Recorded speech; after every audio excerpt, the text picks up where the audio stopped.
सभी छोटे बड़े श्रोताओं को सुनीता भटनागर का प्यार भरा नमस्कार। ऑडियो स्टोरीज के हमारे चैनल कहानी जगत में आप सभी का स्वागत है। हिंदी कहानियों की श्रृंखला में आइए आज सुनते हैं गौरव सोलंकी जी द्वारा रचित कहानी 4 जुलाई। कोई शहर किसी का सब कुछ कैसे छीन लेता है? यह सवाल पूछने वाला आदमी अगर उस 4 जुलाई को ऊंची इमारतों और छोटे दिलों के उस शहर में मेरे साथ कुछ क्षण बैठ जाता और मुझे कुछ जवाब सुझा देता तो आज न तो इस जख्म का दर्द मेरे हर शब्द में समा जाता और न ही मैं यह सवाल दोहरा रहा होता। वैसे सवाल में कुछ संशोधन करना होगा। कोई शहर किसी का सब कुछ क्यों छीन लेता है? जानती हो नेहा, उस आखिरी एसएमएस को भेजने से पहले मैं तुम्हारे ऊंची इमारतों वाले शहर की एक भीड़ भरी बस में कितना फूट फूट कर रो रहा था। भला तुम कैसे जानोगी? वैसे वो जानते थे या जो देख रहे थे वे भी कुछ नहीं बोले थे।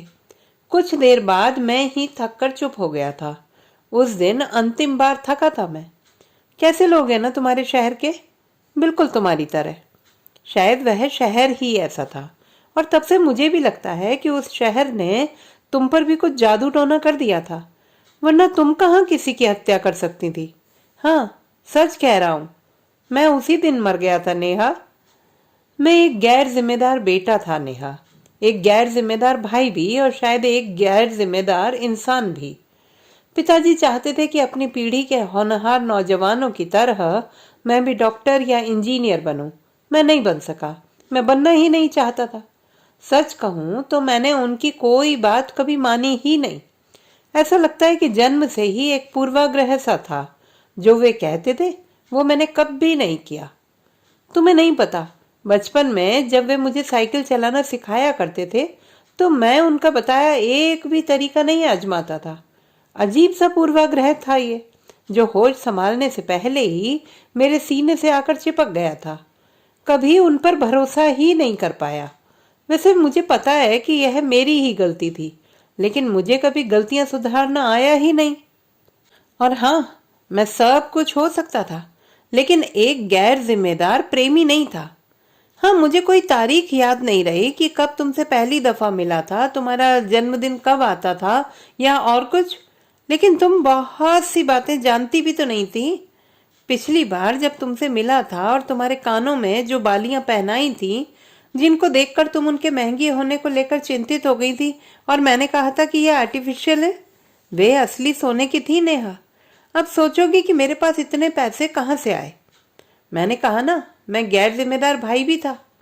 तुम्हारा जन्मदिन तो मुझे आज भी याद नहीं है, लेकिन मैंने यह भी तो कभी नहीं बताया कि साल के जिस जिस दिन किसी बात पर तुम मेरे सामने रोई थी, आने वाले सालों के उन दिनों में मैंने कभी रोटी का एक टुकड़ा तक नहीं खाया। सीने से चिपके उसी जन्मजात पूर्वाग्रह की वजह से भगवान पर भी कभी भरोसा नहीं हुआ। लेकिन साल के उन 20-30 दिनों में मैंने तुम्हारे लिए व्रत रखे। और जानती हो नेहा, भगवान से क्या मांगा? तुम कैसे जानोगी? मैंने कभी बताया ही नहीं था। मैंने मांगा कि तुम्हें एक मुस्कान मिले और बदले में मेरी 1000 मुस्कुराहटें छीन ली जाएं। नेहा, अब लगता है कि भगवान है। उसने मेरे खाते की सब मुस्कुराहटों को 1000 से भाग देकर शायद तुम्हें ही दिया होगा। मैं फिर कभी नहीं मुस्कुरा पाया। तुम तो बहुत हंसने लगी थी ना। मैं तुम्हें दुखी नहीं देखना चाहता था, लेकिन तुम इतना हंसती क्यों थी नेहा? जानते हो, मैं इस 10 मंजिला इमारत की छत पर टहल रही हूँ। तुम एक रात फोन पर कह रही थी, पता नहीं कहाँ रही होगी, छत पर, पाताल में या धरती पर। हो सकता है तुम अपने कमरे में आराम से लेटी थी और तुमने अपनी कल्पना से वह 10 मंजिला इमारत का सीन मेरी कल्पना में बुन दिया था। मैं तुम्हारा ही तो भरोसा करता था, तुम्हारा कहा सब सच, और बाकी सब सुनता ही कहाँ था। वैसे एक बात है कि तुम कहानियां अच्छी बनाती थी। एक और दिन जब मैं तुम्हारे बेवक्त के फोन पर चौंका था और तुमने बताया था कि तुम अभी अभी मेरे शहर में आई हो और रास्ते में कुछ आवारा लड़के तुम्हारे पीछे पड़े हैं। तुम शायद देखना चाहती थी कि मैं क्या करता हूँ, और मैं फोन वहीं पटक कर तुम्हारी मौसी की गली तक दौड़ा चला गया था। तुम कहीं भी नहीं थी, किसी भी रास्ते पर। तुम कभी भी किसी भी सड़क पर मुझसे नहीं टकराई ना। तुम्हारा हर रास्ता जाने कहाँ से होकर गुजरता था। खैर, 2 घंटे घूम फिर कर जब लौटा तो फिर से तुम्हारा खिलखिलाता हुआ फोन आया था। तुम बहुत हंसी थी मुझ पर और अपनी कहानी की सफलता पर। कौन जानता है कि वह 10 मंजिला इमारत भी किसी कहानी का हिस्सा हो। लेकिन जानती हो, वह छत जो मैंने कभी देखी भी नहीं या संभवतः थी भी नहीं, हमेशा छलनी करती रही मुझे। यहाँ से पूरी दिल्ली दिखती है। तुम्हारी आवाज में एक नशा था उस दिन। जाने किस चीज का नशा था। मैं चुप रहा। उन दिनों मौन ही मेरी नियति बनता जा रहा था। मुझे लगता है कि तुम मुझ पर भरोसा नहीं करते। पता नहीं, मैं भी तुम्हारी तरह पता नहीं बहुत कहने लगा था। तुम चुप रही। मैं तुम्हारी आंखों से रात की जगमगाती हुई दिल्ली देखता रहा। और तुम क्या देख रही थी? हो सकता है कि तुम अपने बिस्तर पर अधलेटी थीं और तुम्हारे हाथ में टीवी का रिमोट कंट्रोल था। तुम उसे म्यूट करके लगातार चैनल बदल रही थी। मैं भी तो तुम्हारे साथ भी म्यूट सा हो जाता था और तुम्हारे बिना भी। लेकिन उन क्षणों में मैं तुम्हारे टहलते हुए कदमों के साथ उस छत को महसूस कर रहा था। जानती हो, वह छत बाद के कुछ दिनों में मेरे ऊपर घिरने लगी थी। रोज सिमटती जाती थी और मेरी घुटन बढ़ती जाती थी। खैर, मैं बोल ही पड़ा था। दर्द ने सब रिमोट कंट्रोल बेकार कर दिए थे शायद। नेहा, 2 ही रास्ते हैं, तुम्हें पालूं या मर जाऊं। तुम शायद रुक गई थी। मुझे लगा कि उस क्षण पूरी दिल्ली भी थम गई होगी। उस इमारत के सामने वाले सिग्नल पर रुकी हुई गाड़ियां और भागकर सड़क पार करते करते सड़क के बीचों बीच जम गए लोग मुझे दिख रहे थे। पहले एक ठंडा निश्वास सुनाई दिया। हो सकता है कि सामने टीवी चैनल पर चल रही फिल्म के किसी दुखद सीन पर वो ठंडी सांस निकली हो। लेकिन मुझे यही लगा था कि सिग्नल की गाड़ियां, दिल्ली और तुम टहलते टहलते थम गई हो। मैं दुकान पर रखा कोई सामान नहीं हूं जिसे पाया जाए। तुम ऐसी भाषा में क्यों कहते हो? मुझे ऐसी ही भाषा आती थी नेहा। और अगर दूसरी तरह कहना नहीं आता था तो क्या करता? वैसे भी अभी हमारे रिश्ते को वक्त लेने दो। वक्त का इंतजार कैसे करता नेहा? मुझे वक्त पर बिल्कुल भी भरोसा नहीं था। इसीलिए तो मैं डरा डरा सा रहता था। जब तुम पास होती थी तब भी दूर महसूस होती थी। तुम्हें पाना जीने के लिए बहुत जरूरी हो गया था नेहा। नहीं तो कभी ऐसी बातें ना करता। तुम नहीं मिली तो मरने का रास्ता ही बचता है। सिग्नल पर रुकी हुई गाड़ियां, उनसे टकराकर और बचकर सड़क पार करते लोग और शायद तुम्हारे कदम भी चलने लगे थे। तुम्हारा शहर बहुत भागता है। मेरी मौत की चेतावनी भी उसे ज्यादा देर तक रोक कर रख नहीं पाई। किसी दिन जब तुम्हें यही आखिरी रास्ता लगे तो प्लीज एक बार मुझे बता देना। उस दिन तुम देखोगे कि मैं कितनी हिम्मत वाली हूं। फिर तुम्हें मरना नहीं पड़ेगा। क्या करोगी तुम? उस दिन पता चल जाएगा। तुम चैनल बदल रही थी या नहीं मुझे नहीं दिखा। तुम्हारा चेहरा धुंधला सा होने लगा था। मैं छत की मुंडेर पर हूं। मैं चुप रहा। मन करता है कि कूद जाऊं। इस 10 मंजिला इमारत से गिरकर तो बचने का कोई चांस ही नहीं है। पीछे हट जाओ नेहा। मैं बेचैनी से चिल्ला पड़ा था। हो सकता है कि उस क्षण तुम्हारी फिल्म खत्म हो गई हो और तुमने टीवी बंद कर दिया हो। मेरी कल्पना में तो तुम छत से 10 मंजिल नीचे सड़क को ही निहार रही थी। अभी नहीं कूदूंगी। शायद तुम आराम से बिस्तर पर लेट गई होंगी। तभी माँ ने आकर बहुत लाड़ से मुझसे पूछा था, क्या खाएगा? जहर। मैं हौले से बोला, जानता हूं कि माँ पर क्या गुजरी होगी। किसी काम का नहीं है ये। दिन भर पड़ा रहता है और जुबान से एक मीठी बात भी नहीं निकाल सकता। निठल्ला है और हमारा जीना भी मुश्किल कर दिया है। माँ बड़बड़ाते हुए तेजी से चली गई थी। जाते जाते गुस्सा दरवाजे पर उतरा था। तुम भी तो फोन पर सब कुछ सुन ही रही थी। काश तुम उस दिन कूद जाती। तुम उस दिन कूदी क्यों नहीं थी नेहा? तुम शराब क्यों पीते हो? तुम सवाल बहुत पूछती थी और मेरे पास सवाल जवाब कुछ होता ही नहीं था। तुम्हारे लिए बहुत सा प्यार था अंदर, जिसकी कोई वजह नहीं थी। बेवजह चीजें बहुत दर्द देती हैं नेहा। तुम मेरी किसी बात का जवाब नहीं देते। तुम्हें दुनिया में किसी की फिक्र है ही नहीं। मैं शराब पीता था। मुझे तो लगा कि दुनिया की हर चीज मुझे ही पीती रही। तुम भी और शराब भी। और कुछ था ही कहाँ। तुम उस क्षण क्या सोच रही थी मुझे नहीं पता, लेकिन मुझे लगा था कि शराब पीने का प्रश्न तुम्हारे लिए मुझसे ज्यादा जरूरी था। मन किया कि खैर मैं बोल ही पड़ा, इसलिए पीता हूं कि पागल ना हो जाऊं। तुम्हारे साथ दिक्कत क्या है? दुख किस बात का है तुम्हें? तुम बहुत सुंदर नहीं थी नेहा, और जब इस तरह झुंझलाती थी तो तुम्हारे चेहरे को देखना कोई अच्छा अनुभव नहीं होता था। मगर मेरे लिए तो तुम जरूरत बन गई थी। सच में बेवजह प्यार बाकी बेवजह चीजों की तरह ही बहुत तकलीफ देता है। कौन लड़का है वो? कौन?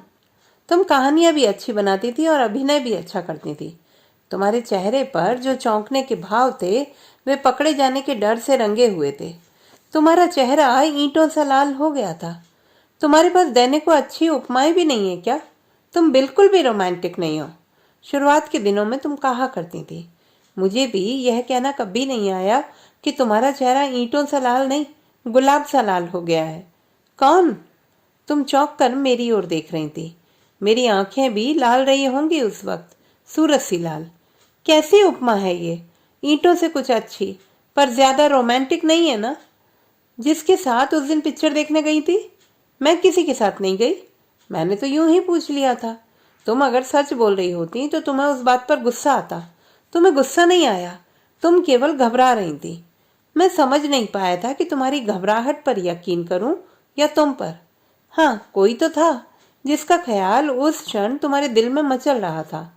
तुम दूसरी ओर देखने लगी थी। मेरे कमरे तक चलोगे आज? तुम्हारी आंखों में अजीब सा निवेदन आने लगा था। यही वे क्षण होते थे नेहा, जब मैं तुम्हारी घबराहट के मतलब निकालने की बजाय बस तुम पर भरोसा कर लेता था। तुम्हारा कमरा बहुत किस्मत वाला था। तुम्हारी खुशबू से महकता रहता था दिन भर। उस रोमांटिक सी खुशबू वाले कमरे में मैं अनरोमांटिक आदमी तुम्हारे सामने बैठा रहा। मैं फिर म्यूट हो गया था।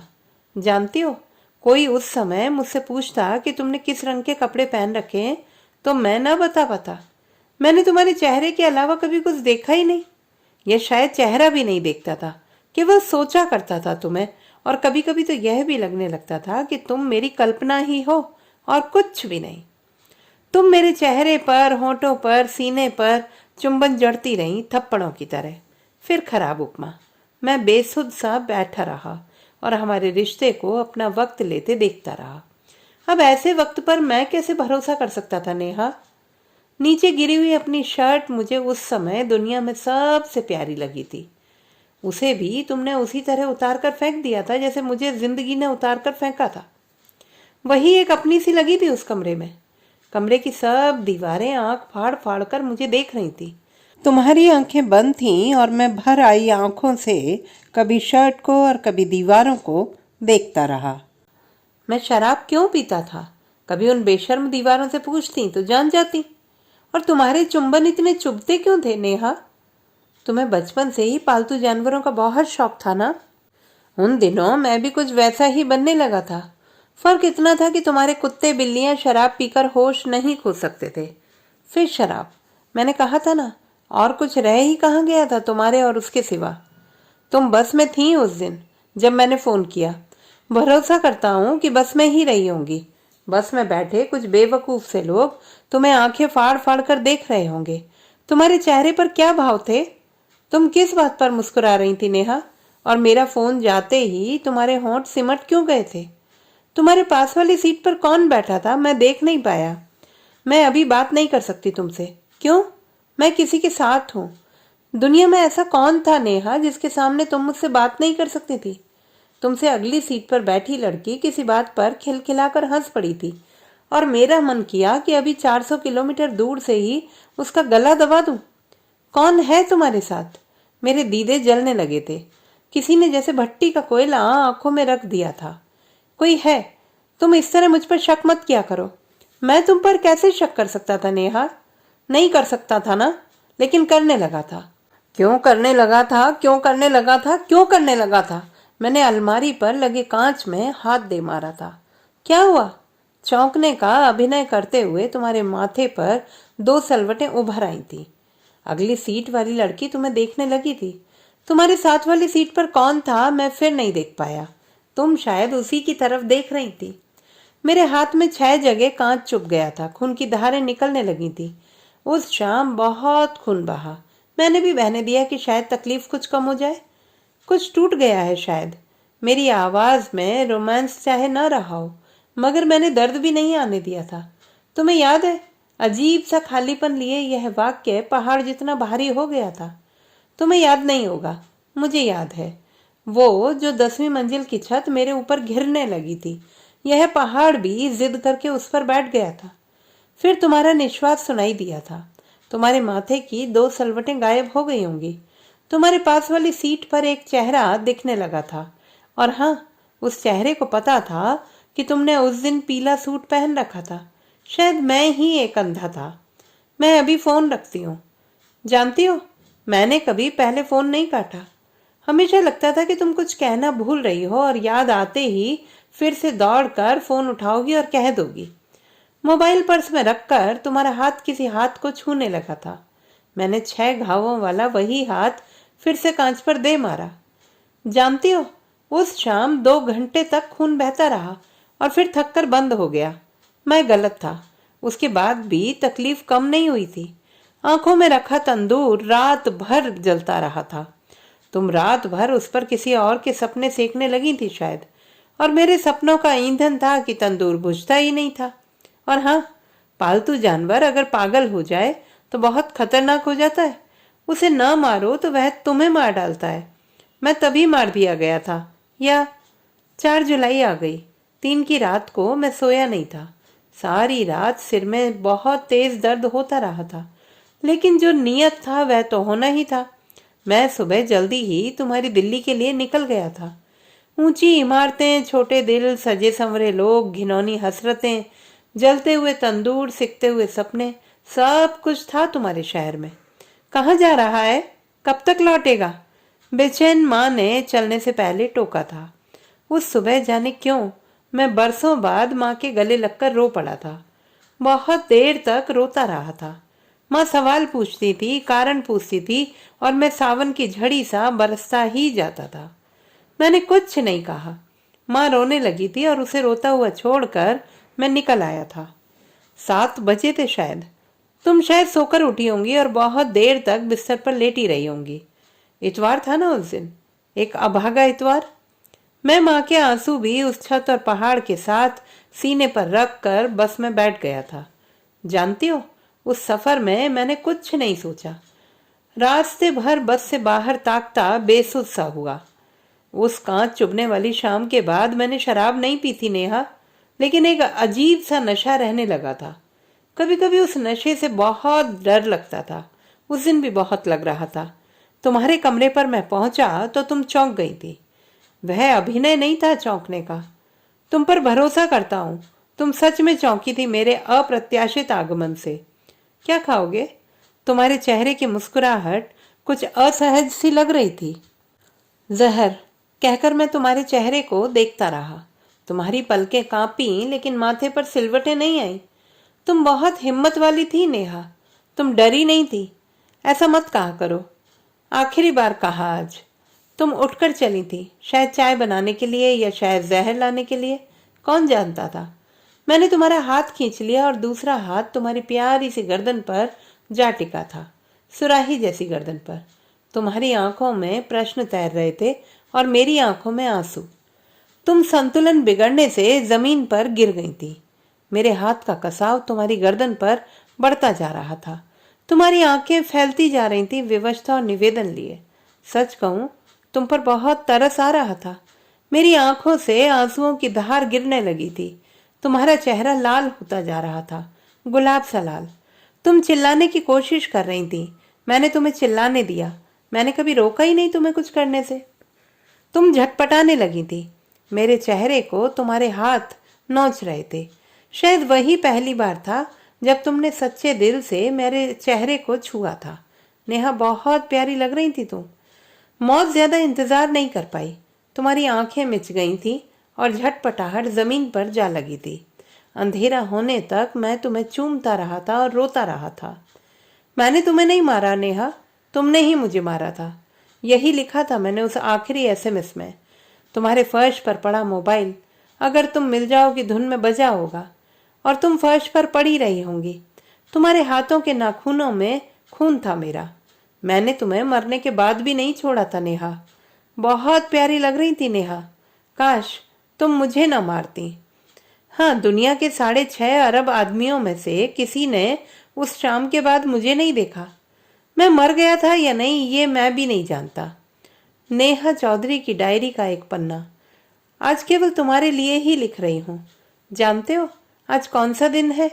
तुम्हें तो कुछ भी याद नहीं रहता ना। कैसे रहेगा? आज के दिन 4 जुलाई के दिन हम पहली बार मिले थे। काश आज तुम यहाँ होते। तुम्हारी बहुत याद आ रही है। सुबह से उठी हूँ तो ऐसा ही मन कर रहा है कि उड़कर यह 400 किलोमीटर की दूरी तय कर लूं। तुम भी तो बहुत अकेले हो मेरे बिना। मैं जानती हूँ कि तुम पागल हो मेरे लिए। पागल ही रहना, अच्छे लगते हो। तुम्हारी एक शर्ट पिछली बार छूट गई थी। उसे छू लेती हूँ तो लगता है कि तुम्हें चूम लिया है। तुम बिल्कुल भी रोमांटिक नहीं हो। तुम्हारे पास अच्छी उपमाएं भी नहीं है मेरे लिए। तुम्हें कुछ शायद याद भी नहीं रहता।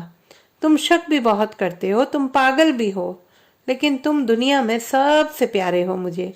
तुम्हारे बिना मैं नहीं जी सकती, सच्ची। अभी दरवाजे पर कोई आ गया है, बाकी बाद में। Love you.